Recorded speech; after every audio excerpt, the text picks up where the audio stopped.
uma epístola paulina. Como nós estamos caminhando para o fim, na próxima semana o pastor Sam irá encerrar o livro de Colossenses. É importante nós recapitularmos alguns pontos do livro de Colossenses.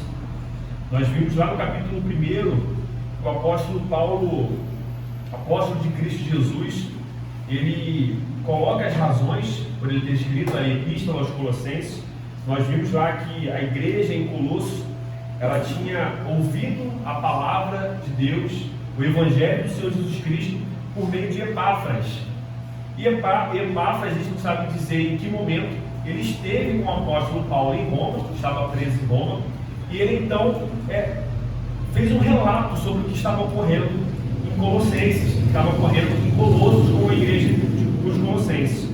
E nós vimos lá que a igreja estava sendo atacada por falsos apóstolos, com falsos ensinos que buscavam justamente diminuir a exclusividade do Senhor Jesus Cristo, diminuir a sua obra redentora e colocando alguns pontos ligados à filosofia e ao cumprimento da lei mosaica, da lei cerimonial. Nós vimos então que o apóstolo Paulo ele vê a necessidade de escrever aos Colossenses justamente para reafirmar a excelência da pessoa do Senhor Jesus Cristo e da obra dele redentora, onde ele vai desenvolver que somente por Cristo nós obtemos a salvação e nós temos então a reconciliação com Deus. Não há salvação fora do Senhor Jesus Cristo. Ele elabora muito bem a excelência da pessoa de Jesus Cristo lá no capítulo 1, do verso 13, que vai falar sobre a obra do Senhor, que Ele nos libertou do império das trevas, Ele nos transportou para o reino do seu Filho amor. Ele vai falar que este é a imagem de Deus invisível, ou seja, o Senhor Jesus Cristo, o primogênito de toda a criação, pois nele, em Cristo, foram criadas todas as coisas nos céus e sobre a terra, as visíveis e as invisíveis, sejam tronos, sejam soberanias, sejam principados, quer potestade, tudo foi criado por meio dele e para ele. Ele é antes de todas as coisas e nele tudo subsiste. Ele é a cabeça do corpo da igreja, ele é o princípio, o primogênito de entre os mortos, para em todas as coisas ter a primazia, porque aprove a Deus que nele residisse toda a plenitude. Esse é o nosso Senhor Jesus Cristo. É por causa da sua obra, é por causa da sua encarnação, é por causa da sua morte, é por causa da sua ressurreição que hoje nós estamos aqui, reunidos no seu santo dia, para ouvirmos a sua palavra. Nós fomos expostos a diversos pontos que o apóstolo Paulo foi colocando nessa epístola. Nós vimos mais recentemente no capítulo 3 a união com Cristo glorificado e as implicações dessa união. Nós fomos expostos que uma vez que nós fomos unidos com Cristo, nós devemos buscar as coisas lá do alto, não as coisas terrenas. Nós vimos que toda a riqueza está oculta em Cristo, que a nossa vida está oculta em Cristo, e essa vida, ou seja, a vida realmente real, a eterna, ela será revelada e manifestada quando Cristo se apresentar na sua segunda vinda, onde nossas obras serão reveladas e nós seremos manifestados juntamente com Ele. Até então nós estamos ocultos em Cristo Jesus. Nós vimos que depois que nós nos convertemos e fomos transformados, a nossa natureza pecaminosa inicia esse processo de santificação, que será terminada com a nossa ressurreição, porque Cristo é a primazia, Ele é o primogênito, Ele é o primeiro a ressuscitar, e nós, portanto, iremos ressuscitar junto com Ele. Nós vimos então que alguns vícios devem ser abandonados, que é no capítulo 2, a partir do verso 5. Nós vimos então que as virtudes devem ser cultivadas, e nós vimos recentemente, a partir do verso 18, os deveres da família, que as esposas devem ser submissas ao próprio marido, que os maridos devem amar as suas esposas e não a tratarem com amargura. Nós vimos que os filhos devem honrar os pais, que os pais não devem aborrecer os seus filhos. Vimos que os servos, ou seja, os escravos, devem obediência aos seus senhores, e os seus senhores devem tratar com dignidade os escravos, os seus servos. E nós vimos a amplitude disso aqui sendo aplicado em toda a relação de hierarquia que envolve o trabalho, não somente naquilo que envolve a escravidão. E nós hoje vamos prosseguir no capítulo 4, né? Essa perícope vai do verso 18, essa da semana passada, e terminou no verso 1 do capítulo 4, e nós vamos prosseguir do verso 2 até o verso 6, onde nós vamos ver sobre a importância da oração, a importância da prudência cristã, como os cristãos devem viver nesse mundo, uma vez que eles confessam o Senhor Jesus Cristo, uma vez que eles confessam que as suas vidas foram transformadas com a regeneração. Vamos então ler a palavra do Senhor, capítulo 4 de Colossenses, a partir do verso 2. Assim diz a palavra do Senhor: perseverai na oração, vigiando com ações de graças, suplicai ao mesmo tempo também por nós, para que Deus nos abra a porta à palavra, a fim de falarmos do mistério de Cristo, pelo qual também estou algemado, para que eu o manifeste como devo fazer. Portai-vos com sabedoria para com os que são de fora, aproveitai as oportunidades. A vossa palavra seja sempre agradável, temperada com sal, para saberdes como deveis responder a cada um. Até aqui, irmãos. Que o Senhor nos ajude a compreender a sua palavra, que o seu Santo Espírito ilumine a nossa mente, no nosso coração, para que não apenas com a cognição possamos aprender e entender, mas além disso que possamos realmente levar para a nossa vida diária, para que possamos então ter frutos da verdade do Senhor.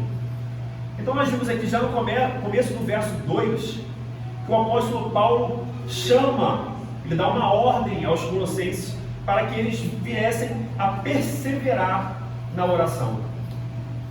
E quando o apóstolo Paulo coloca essa questão de perseverar na oração, nós devemos entender essa expressão de perseverança.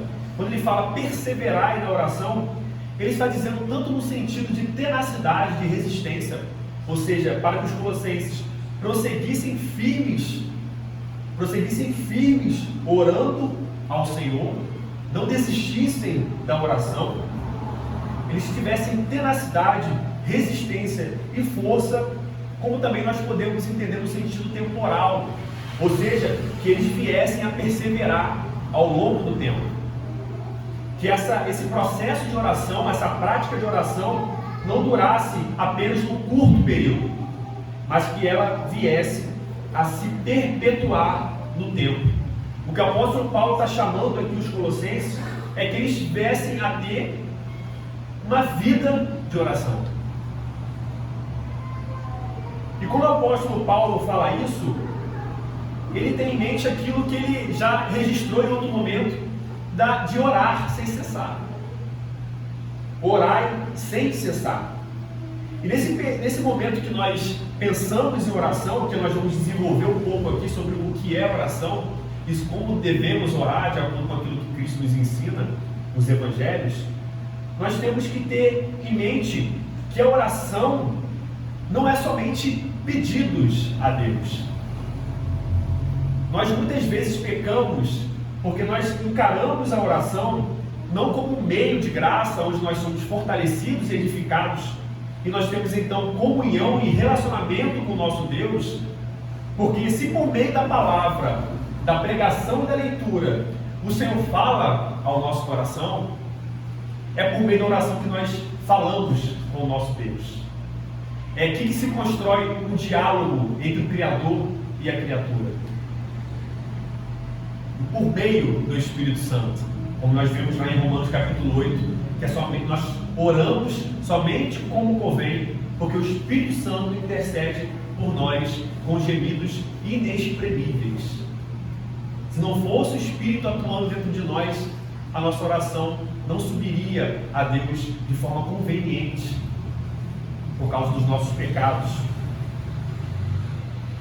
E a oração, então, como esse meio de graça, não somente o momento onde nós pedimos ao Senhor, é lícito pedir aquilo que está de acordo com a vontade de Deus, expresso na palavra, mas além disso, é um momento que nós temos comunhão com o nosso Deus, que nós temos relacionamento com o nosso Deus.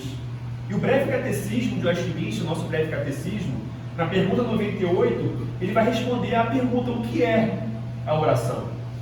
E ele responde falando que a oração é um santo oferecimento dos nossos desejos a Deus, por coisas conformes a sua vontade, não contra a vontade revelada de Deus.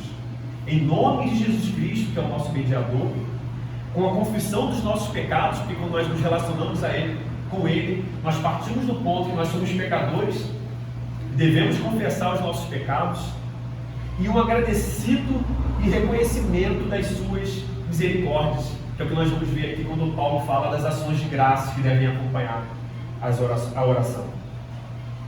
E não diferentemente disso, o nosso Senhor Jesus Cristo, Ele nos ensina como devemos orar. Eu peço aos irmãos que abram em Mateus capítulo 6, verso 5, onde Jesus vai falar sobre a oração.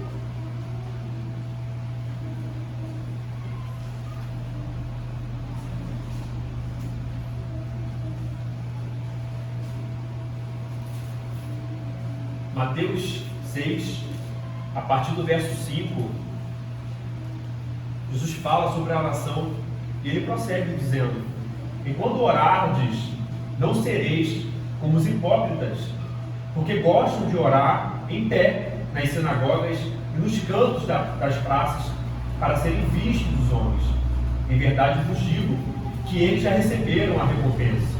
Tu, porém, quando orares, entra no teu quarto e, fechada a porta, orarás a teu Pai que está em secreto, e teu Pai que vê em secreto te recompensará. E orando, não useis de vãs repetições como os gentios, porque presumem que pelo seu muito falar serão ouvidos. Não vos assemelheis, pois, a eles, porque Deus, o vosso Pai, sabe o de que tendes necessidades, antes que lhe peçais. Portanto, vós orareis assim: Pai nosso que estás nos céus, santificado seja o teu nome, venha o teu reino, faça-se a tua vontade, assim na terra como no céu. O pão nosso de cada dia nos dá hoje. Perdoa-nos as nossas dívidas, assim como nós temos perdoado aos nossos devedores. E não nos deixeis cair em tentação, mas livra-nos do mal, pois teu é o reino, o poder e agora para sempre. Amém. Aqui o Senhor Jesus Cristo nos ensina como devemos orar.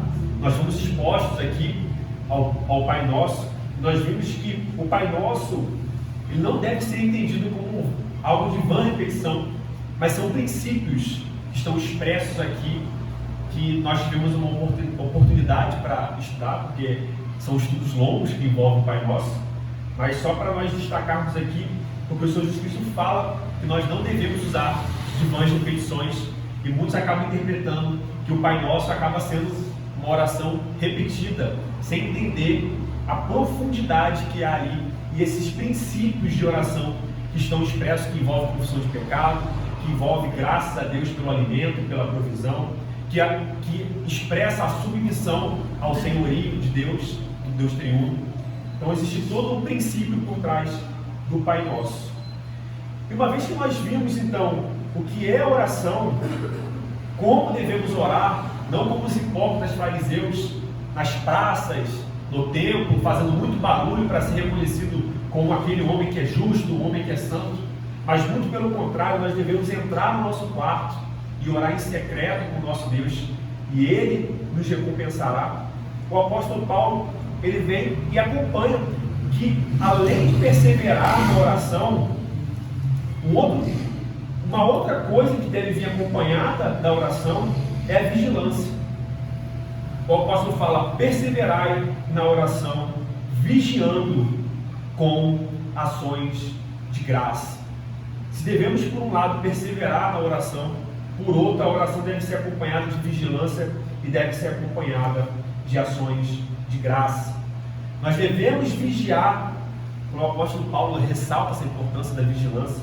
Nós devemos vigiar quando estamos orando, e o sentido aqui é de estar em alerta mesmo, ao mesmo tempo que nós oramos ao Senhor, e muitas vezes não somente naquele momento mesmo de fechar os olhos, de estar no quarto de joelho, mas também quando nós estamos em oração nas nossas atividades, já que o apóstolo Paulo fala de orar sem cessar, está falando com o nosso Deus em nossa mente, orando, pedindo a Ele, rendendo ações de graça, agradecendo a Ele por tudo, pedindo a Ele sabedoria, pedindo a Ele calma para nos guiar. São orações que nós fazemos durante o dia ao nosso Deus. Nós devemos, junto com isso, vigiar. E quando o apóstolo Paulo fala que nós devemos vigiar, irmãos, é porque nós temos uma tendência, uma inclinação natural ao pecado. E o primeiro ponto que nós devemos destacar aqui da vigilância é justamente essa nossa inclinação para fazer as coisas erradas, para pecarmos, para transgredirmos. Quando o apóstolo Paulo fala que nós devemos ser vigilantes, é que nós devemos ter muito cuidado com aquilo que nós pensamos quando estamos orando ao nosso Deus, com o conteúdo das nossas orações, porque elas devem estar de acordo com a vontade de Deus que está revelada na Bíblia. Nós não devemos pedir aquilo que é contrário à palavra do Senhor. E nós devemos ter cuidado como nos portamos diante de Deus quando estamos orando a Ele. Esse primeiro sentido da vigilância envolve nós mesmos. É nós entendermos, quando estamos orando, que nós estamos falando com o Criador do Universo. Que sim, Ele é o nosso amigo, que sim, Ele é o nosso Pai, mas Ele é Rei. Cristo é Rei. Nós somos seus súditos. Nós somos filhos do Deus Pai. Nós temos comunhão, nós fomos adotados, mas nós devemos nos portar com reverência diante dele. Nós devemos ter cuidado com o que pensamos. Temos que ter muito cuidado para quando nós orarmos, que nós não sejamos semelhados àqueles que fazem vãs repetições. Ou seja, eu estou falando, mas a minha mente está longe de Deus na oração. Eu estou orando, mas a minha mente está no compromisso que eu tenho amanhã. Eu estou orando, mas eu estou pensando naquele problema que acabou de acontecer. Quando nós estamos orando, irmãos, todo o nosso ser deve estar inclinado a Deus de modo reverente e de modo a compreender profundamente que nós estamos nos relacionando com o Criador. Devemos vigiar também quanto ao nosso inimigo, Satanás e seus demônios, porque eles nos buscam, eles lutam contra nós de modo a nos atingir com seus dardos inflamados, com as suas estratégias do maligno, de modo a nos desanimar na oração.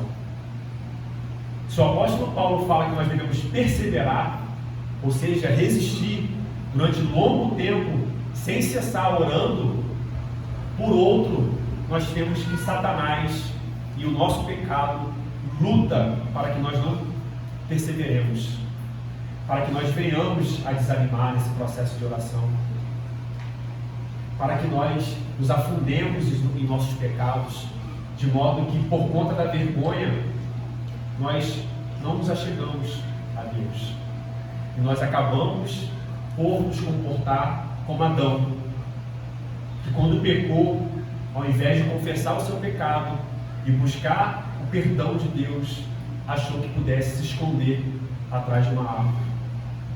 E muitas vezes nós, quando pecamos, não recorremos a Cristo em oração, mas nós nos escondemos atrás de alguma árvore, atrás de um galho fino, achando que lá nós estaremos protegidos, e ali Satanás nos cerca com as suas ciladas e faz com que nós venhamos cada vez mais a nos afundar em nossos pecados e a desanimar. É por isso que a palavra hoje instiga-nos a perseverar em oração. Sejamos vigilantes. Aqui é uma ideia de alerta, uma ideia de luta, de atividade, não de passividade. É de buscarmos com ações, com atitudes, perseverar em oração, pedindo ao Senhor. E aqui o apóstolo Paulo conecta com outro ponto que acompanha a oração, que é a oração, a vigilância e ações de graças. Porque se devemos perseverar orando e, portanto, vigiar para que nós não deixemos de orar, nós também devemos render ações de graças, conforme o apóstolo Paulo fala, vigiando com ações de graças. No primeiro momento que nós lemos, a gente acaba entendendo, vigiando com ações de graças. Vigiando com ações de graças. O apóstolo Paulo está querendo dizer, irmãos, que quando nós nos relacionamos com Deus em oração, quando nós expomos a Deus os nossos desejos, colocamos diante dele os nossos pedidos, nós não devemos agir como filhos incontentes, como filhos que não têm contentamento com Deus, como filhos que só pedem e não vê aquilo que Deus já tem feito por ele, que não é grato pela salvação, pela vida eterna, que é o maior presente que o Senhor nos dá, que é a habitação eterna com Deus, que é plenamente bom, Deus triunfo, o relacionamento com Ele, mas também todos os pontos da vida, a saúde, o trabalho, a família, as conquistas que nós conquistamos por causa de Deus, porque Ele nos dá, não pela força do nosso braço, mas porque Ele nos capacita. É nesse sentido que devemos sempre render ações de graça. Nós temos visto isso em outros capítulos aqui, o apóstolo Paulo sempre repete ações de graças. Ele está falando tudo que nós fazemos, devemos lembrar que vem graciosamente de Deus.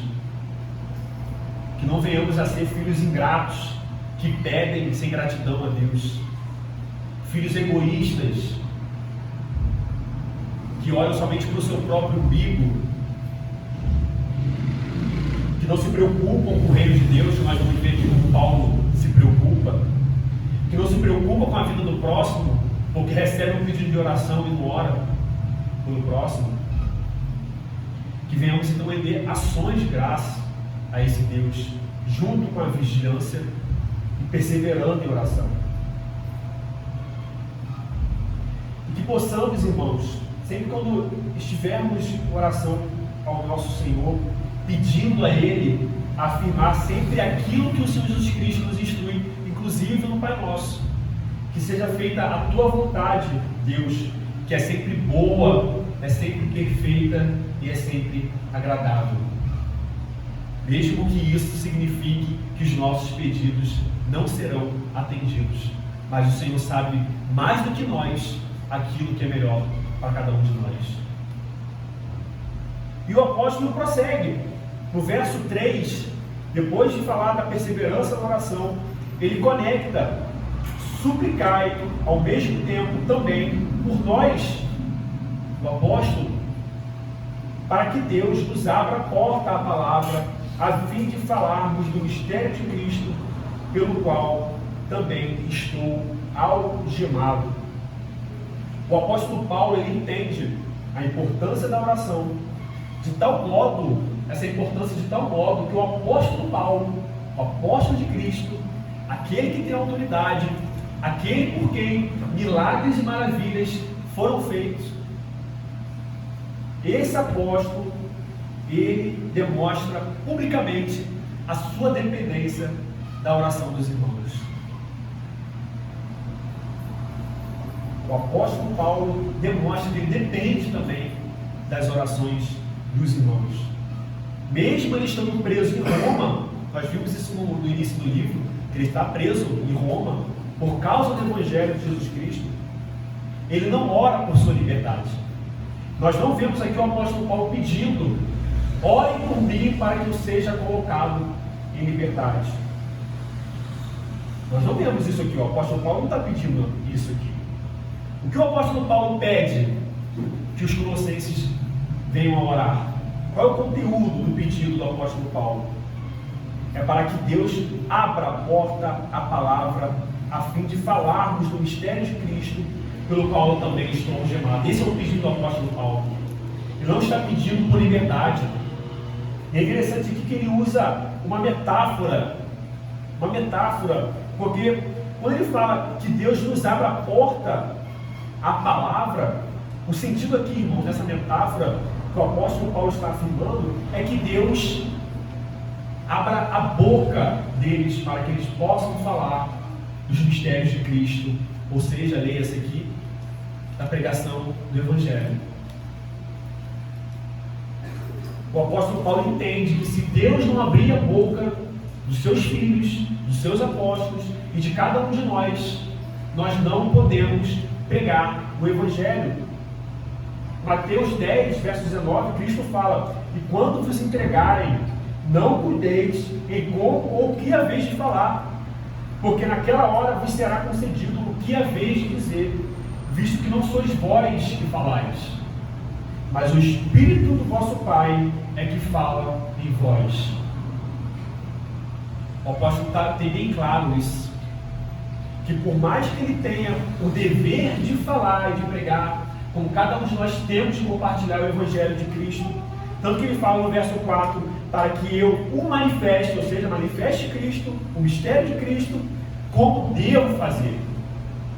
O apóstolo Paulo entende do seu dever em pregar o Evangelho do Senhor Jesus Cristo, mas ele entende que esse dever ele só é possível uma vez que o Espírito capacita ele para pregar.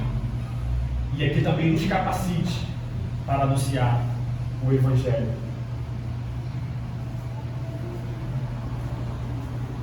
E depois de colocar a súplica, a importância da oração, a importância da pregação do Evangelho, que é com isso que o apóstolo Paulo está preocupado, não é com a sua liberdade, não é com a sua própria vida, mas é que o Senhor permita que ele, os demais apóstolos e todos os que devem pregar o Evangelho possam fazer por causa do Espírito Santo. Ele entra agora numa segunda estrutura aqui da perícope. A primeira estrutura nós vimos a perseverança, que é acompanhada a perseverança na oração, que é acompanhada da vigilância e da ações de graça. Aqui o suplicar, que é oração também, o apóstolo Paulo está falando da oração.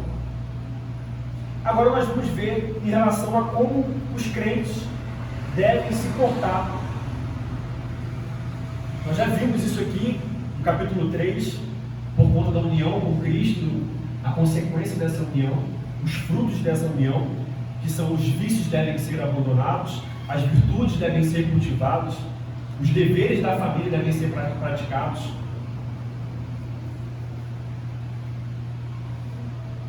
Nós vamos ver agora essa segunda parte, que fala sobre a prudência, a partir do verso 5, e verso 6.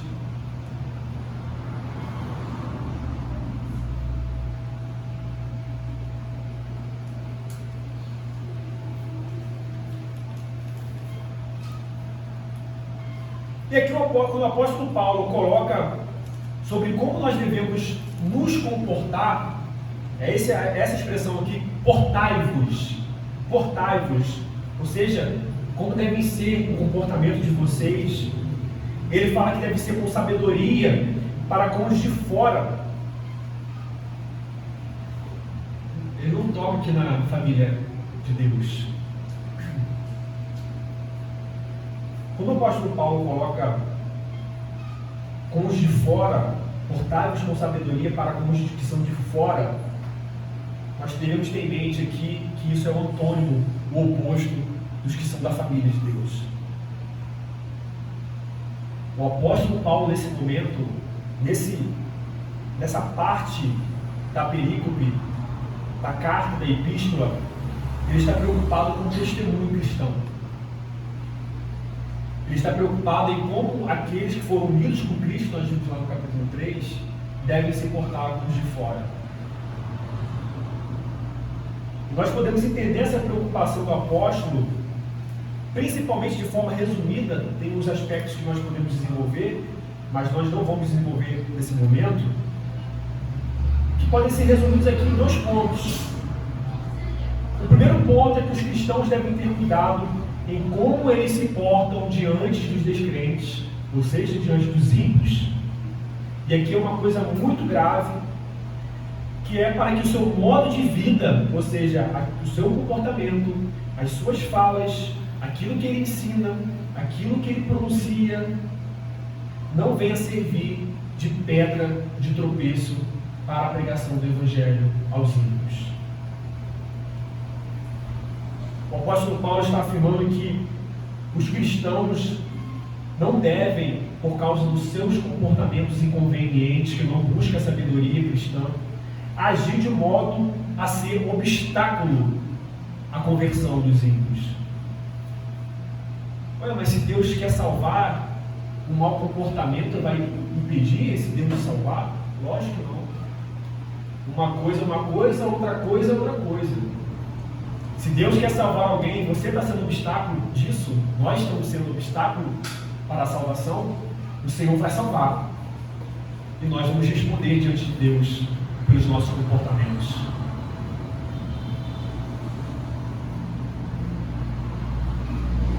Jesus Cristo fala dos fariseus sobre como o comportamento deles contribuía para que o nome de Deus fosse blasfemado entre os gentios.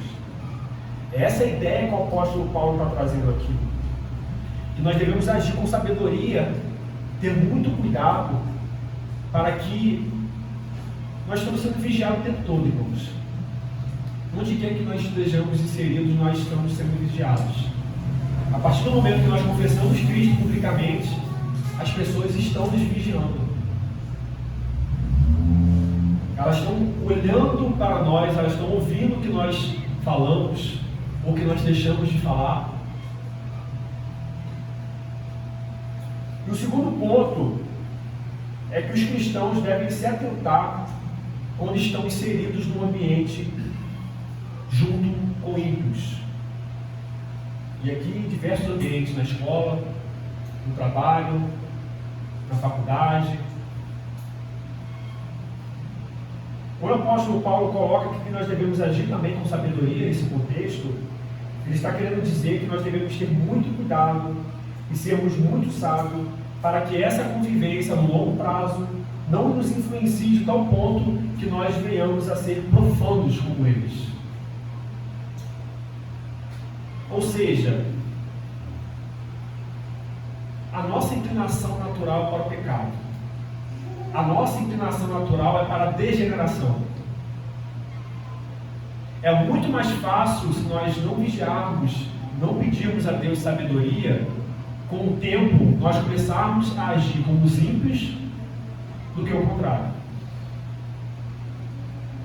De repente uma palavra inconveniente, que é inconveniente, segundo a palavra de Deus, já não seja tão inconveniente, porque muitas pessoas que estão ao meu redor falam. De repente, algumas palavras que demonstram sensualidade deixam de demonstrar isso, porque a minha consciência já foi cauterizada.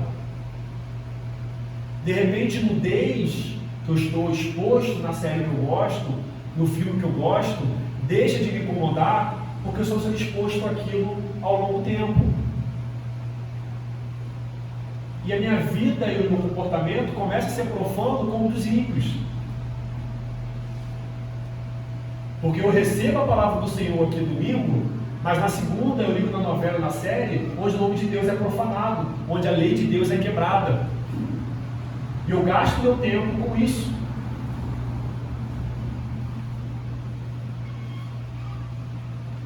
É importante, quando nós lemos a palavra de Deus, pedir ao Senhor para que nós não sejamos, é uma inclinação natural, a hipocrisia nossa. É por isso que a importância de quando nós estamos lendo a palavra, estamos sendo expostos à palavra de algum modo, é pedir ao Senhor para que Ele ilumine nossa mente e a gente não crie uma desconexão entre o que nós entendemos da palavra e o que nós vivemos. Nós afirmamos que os dias são maus, que nós devemos remir, portanto, o tempo. Mas nós consumimos tudo que esse mundo tem a nos entregar. Nós confessamos Deus, mas o entretenimento ele é colocado juntamente com Deus, porque eu não digo não ao entretenimento. Eu sei que o divórcio é promovido, eu sei que relações sexuais imorais são promovidas, nudez, tudo aquilo que esse mundo prega, mas eu não tenho a mínima força de vontade de desligar a televisão, o smartphone, o tablet, o aparelho que for que nós utilizamos para assistir. E é isso que o apóstolo Paulo está preocupado. Isso não é agir com sabedoria. Isso não é aproveitar as oportunidades que o apóstolo Paulo está dizendo aqui. Isso não é aproveitar as oportunidades. Estar inserido no meio de ímpios e não influenciar não é aproveitar as oportunidades. Estar em casa podendo orar, podendo ler a palavra, mas estar consumindo entretenimento, novela, série, programa, reality show, o que quer que seja que profana o nome de Deus, não é aproveitar as oportunidades. Hoje em dia o nosso celular, os nossos telefones, ele tem aquela tecnologia de mostrar o tempo que nós estamos e aquilo que nós estamos consumindo nos aplicativos. E um certo dia quando descobri que tinha isso, eu abri, ano passado no celular, está lá Bem-Estar Digital, e fui dar uma olhada. E eu me surpreendi que eu estava perdendo 6 horas diárias da minha vida no Instagram, no Facebook e no YouTube. 6 horas espalhadas entre esses aplicativos. Será que eu estava aproveitando as oportunidades? Eu estava reunindo o tempo? São 6 horas, irmãos. 3, 4 horas. Imagina esse tempo direcionado para pregar o Evangelho, esse tempo direcionado para a oração, esse tempo direcionado em abrir a palavra. Se cada um de nós chegarmos em casa, faça o teste. Chega em casa, abre o seu celular, procure essa ferramenta. Tem em todos os celulares atuais, o meu era mais antigo, já tinha. E veja o tempo que você está gastando. Realmente gastando, não está remindo, não está investindo, você está gastando. Nós poderíamos estar cada vez mais perto do nosso Deus, em comunhão com Ele, sendo fortalecido. Nós estamos deslizando sem perceber durante 2, 3, 4 horas do nosso dia, consumindo Reels, consumindo YouTube, Story. Aí nós chegamos aqui, eu e vocês, no domingo, e muitas vezes a gente rolou, sei lá, teve alguma coisa estranha no culto, coisa pesada, não sei, não consegui sentir nada. A gente consumiu entretenimento de segunda a sábado, às vezes segunda a domingo, não oramos, não lemos a Bíblia, não conversamos sobre o nosso Deus. Como é que nós vamos chegar aqui nesse ápice do culto ao nosso Deus e prestar um culto devido a Ele, se a nossa vida não expressa uma vida de culto a Deus? É isso que o apóstolo Paulo está ressaltando, irmãos. A importância de reunir o tempo, porque os dias são maus. Isso é claramente visto aí fora.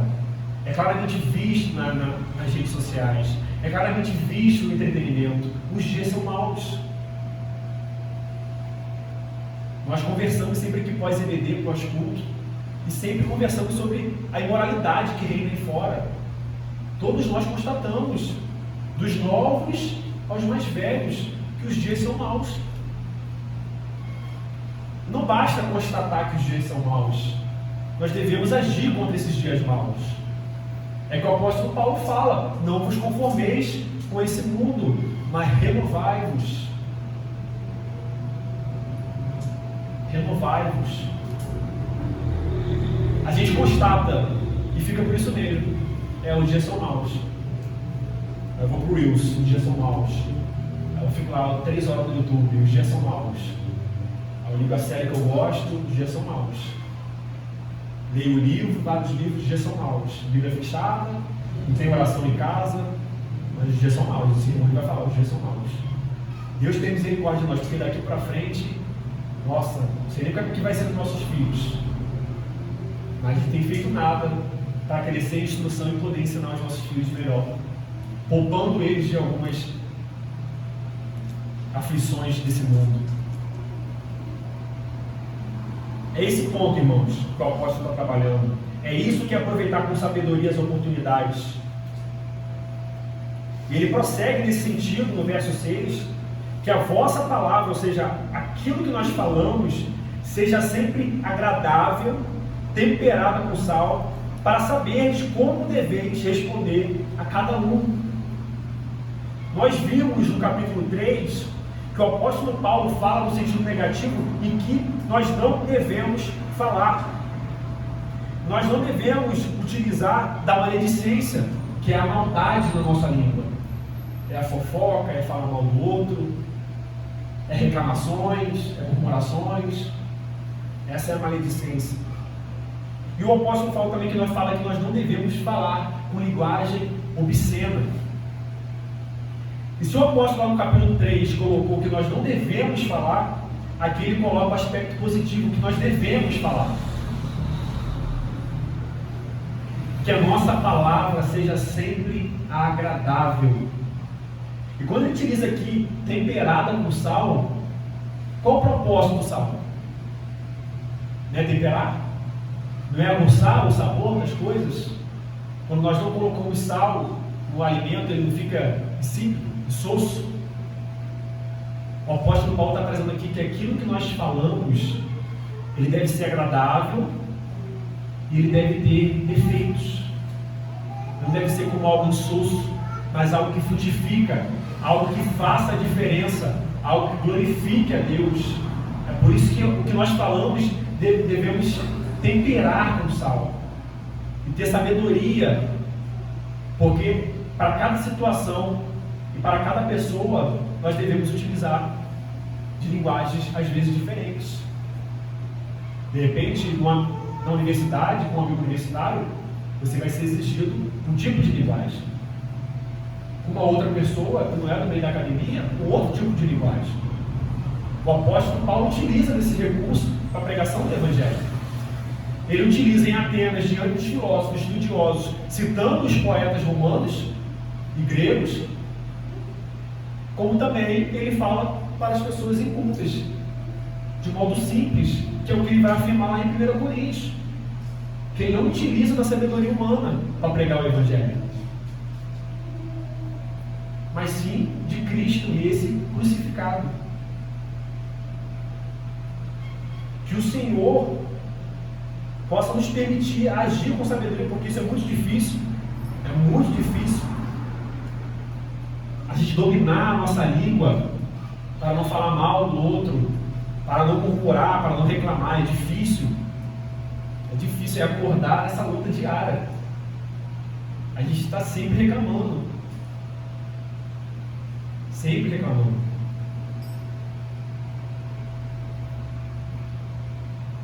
Vamos então, irmãos, algumas aplicações.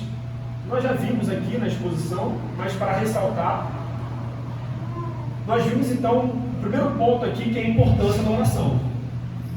Nós vimos que o apóstolo Paulo chama os colossenses, e aqui como a palavra de Deus nos chama, a perseverarmos de modo vigilante e rendendo ações de graças a Deus em orações individuais, orações particulares, para que nós possamos levar os nossos desejos lícitos diante de Deus, para que nós venhamos a nos relacionar com o nosso Deus e possamos então ser fortalecidos, porque esse é um meio de graça. Assim como a palavra é, os sacramentos são, a oração também é um meio de graça, dado por Deus para nós nos relacionarmos com Ele e recebermos, sermos nutridos da sua graça. E não devemos nos esquecer, como o apóstolo Paulo não se esqueceu, que todos nós somos carentes das orações dos nossos irmãos. Que como nós precisamos das orações dos nossos irmãos, porque o apóstolo Paulo precisou, ele declarou isso publicamente, nós devemos também nos preocupar em orar pelo outro. Como nós temos pedidos de oração, como nós tivemos recentemente, colocado pela irmã Stephanie, não é passar o olho, é realmente, não importa às vezes onde a gente esteja, mas em oração pedir a Deus por aquilo. Que às vezes no meio reformado a gente coloca a soberania de Deus como algo que anula a oração. Mas o Deus que é soberano é o Deus que nos chama a orar. O Cristo que é Senhor sobre o tempo e sobre todas as coisas, que tudo decretou, o Deus triuno, é o Deus que nos chama a orar. É aquilo que está em Deuteronômio, as coisas reveladas pertence a nós e nós devemos tomar posse. As coisas ocultas a Deus pertencem. Que essa grandiosa doutrina da soberania de Deus não seja um argumento, porque isso é um grande pecado, a gente utilizar uma doutrina tão linda da soberania de Deus para não orarmos, já que Deus conhece todas as coisas, já que Deus sabe de todas as coisas, porque Ele sabe, porque Ele decretou. Mas Ele, nessa complexidade da vida cristã, nos chama a orar. E nos decretos Ele considera as nossas orações. Nós devemos orar, irmãos, perseverar em oração. E nós devemos aqui no segundo ponto da pregação, da exposição, o segundo ponto da aplicação, que é o que nós conversamos lá no encontro literário dos homens, que é a importância que a pregação do Evangelho de Cristo deve ter em nossas vidas. Em que sentido? No sentido de não ficarmos bem quando nós não compartilhamos o Evangelho. E veja, irmãos, não é só comportamento, não é somente comportamento. Infelizmente, nos últimos anos foi pregado que nós somos um livro que prega o Evangelho. Não, irmãos. A salvação, a fé vem pelo ouvir a palavra de Deus. Nós devemos ter uma harmonia entre o que falamos e como vivemos. Mas falar que você é calado, a pessoa vai olhar para você e vai afirmar que Jesus Cristo é Senhor, porque você está calado, comportado, isso não ocorre, irmãos. Nós temos que anunciar que Cristo é Senhor. Nós temos que anunciar que as pessoas precisam se arrepender dos seus pecados, crerem em Cristo Jesus para a salvação e a vida eterna. As pessoas não saberão, não está escrito na nossa testa. Nós não somos um livro que anuncia isso, estão calados. O apóstolo Paulo coloca que nós vimos que é um dever aqui para ele como apóstolo pregar, e para nós não é diferente, porque nós somos chamados de testemunha. E alguém já viu testemunha calada no tribunal? Existe testemunha calada? A gente arrola uma testemunha no processo, essa testemunha é inquirida pelo juiz, ela fica calada, ela testemunhou alguma coisa? Não existe testemunha que não fala, irmãos. No processo, ela for muda, ela vai ter que usar de recursos, vai ter um intérprete lá. A testemunha tem que falar, tem que testemunhar. E nós, como testemunhas de Cristo, nós temos que falar. E esse ponto aqui é para que cada um de nós, eu e cada um, todos nós que estamos aqui, não venhamos a nos preocupar somente na evangelização. Aquele momento que nós nos reunimos num dia específico para ir às ruas pregar. Isso é muito importante, mas isso não é excludente. Isso não exclui cada um de nós, nos nossos afazeres, nos nossos contextos, afirmando que Cristo é Senhor. Pedindo ao Senhor ousadia, que é o que o apóstolo Paulo fala, ousadia para anunciar a verdade de Deus. Ainda mais nesses tempos maus, que Cristo dê intrepidez, ou seja, coragem para anunciar o Evangelho, mesmo que isso implique perseguição, mesmo que isso implique calúnias, mesmo que isso implique desprestígio, falta de status, que nós venhamos todo dia ao abordar, orar ao Senhor, como nós estamos vendo aqui, perseverar em oração, e pedir a Ele que em oportunidade ou na falta de oportunidade nós venhamos de algum modo pregar Cristo, não somente com as nossas vidas em testemunho, mas também em palavras, já que a fé vem pela pregação do Evangelho. E o último ponto que está conectado aqui com a pregação do Evangelho é que nós venhamos a nos portar com sabedoria diante dos ímpios. E aqui envolve, irmãos, lá no meu trabalho,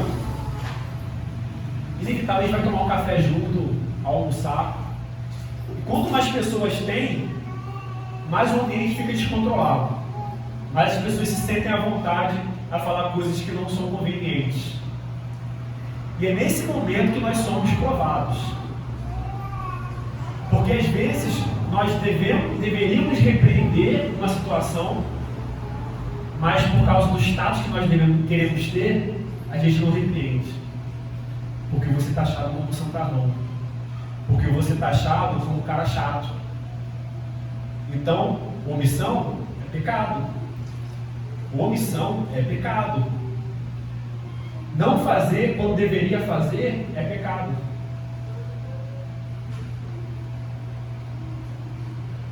Isso não é se portar com sabedoria. Isso não é ser luz nas trevas. Isso não é ser sal que tempera. É ser insípido. Ou seja, não fazer a mínima diferença naquele ambiente. Nós devemos ter muito cuidado com o que falamos, com o que brincamos.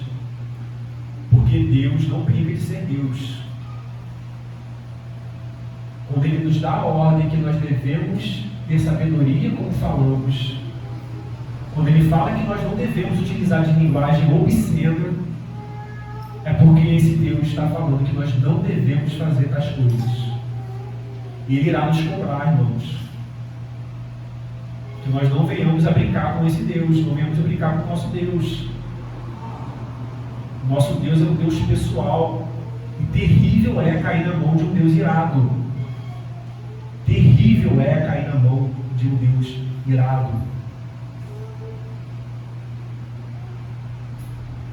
Que venhamos, onde quer que estejamos, pedir a Deus para que nós sejamos instrumentos para anunciar as boas novas e o Evangelho dele a toda a criatura, como nós somos instruídos. Isso sim é o ID, né? É o sair das quatro paredes e anunciar aquilo que nós somos instruídos aqui, domingo a domingo. Amém? Vamos orar.